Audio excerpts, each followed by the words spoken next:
Hello, hello, hello! What's up guys? So for today's video ay re-reviewin natin itong amplifier na nabili ko sa online. Bale yung model nito is yung AK45. Tapos yung sa package inclusion niya naman, ang kasama niya lang is yung AC cord, unit, user manual, at saka yung kanyang remote. At maisingit ko na nga din pala, meron din pala siyang kasamang wire para sa kanyang FM. So ito yung magiging pinaka-antena niya. Itong amplifier na ito ay mako-consider ko din as mini amplifier. So para hindi naman laging itong 5 auto MT yung ginagamit ko. So maliit lang din po ito. Kung matatandaan nyo, mini-review din ako dati na AK55. Pero ito pong AK45 ay parang downgrade or down version niya. Pero mas maganda po yung quality nito. Na-check ko na. Kasi yung nabili ko dating AK55 ay China or yung pinaka-imitation po. Sa build quality naman po ay mas maganda po ito. Makapal po yung kanyang mga casing. Tapos dito sa front, meron siyang USB, SD card, tapos Bluetooth. Ayan, nandito rin yung kanyang power button.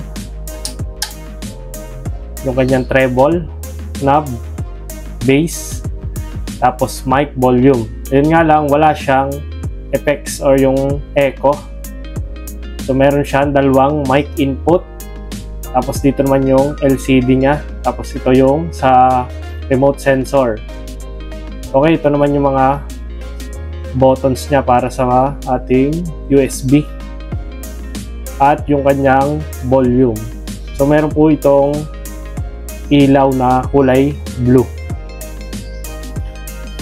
So sa taas ay yung kanyang grills para sa ventilation niya.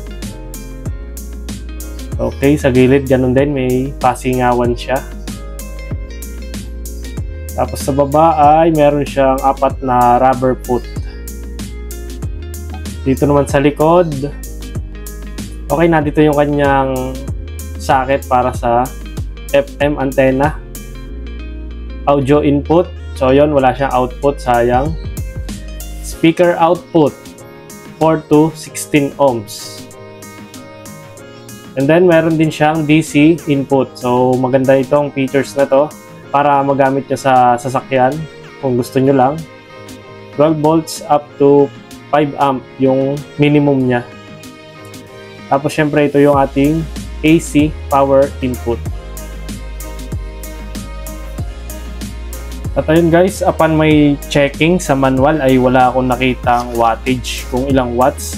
Pero doon sa product description, doon sa binila ko sa online, ay meron daw itong 40 watts. I'm not sure kung 20 watts per channel or 40 watts per channel. And then guys, iti-tear down ko na din itong amplifier para makita natin yung mga pyesa at parts na nakalagay sa kanya. So, ito na yung laman niya, guys.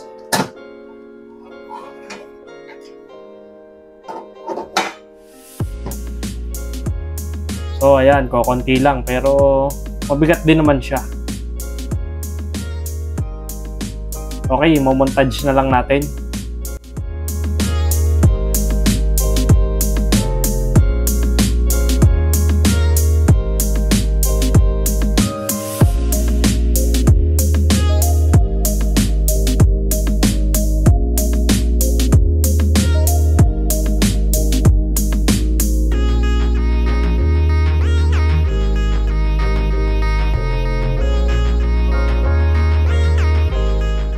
Okay guys, yun lang yung laman ng mini amplifier na to at ano pa ba yung ating i-expect sa kanya.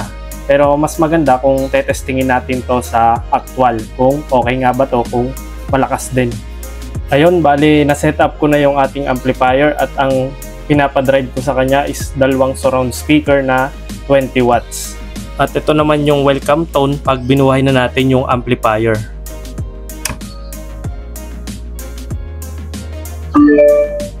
Once connected na kayo sa Bluetooth ay ito yung kanyang name, BT.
afraid you felt that way. And guess you're trying to stay strong and fake a smile until I look away. But I've known you too long, it hurts to watch your blue eyes fade to gray as you fade away, as you fade away.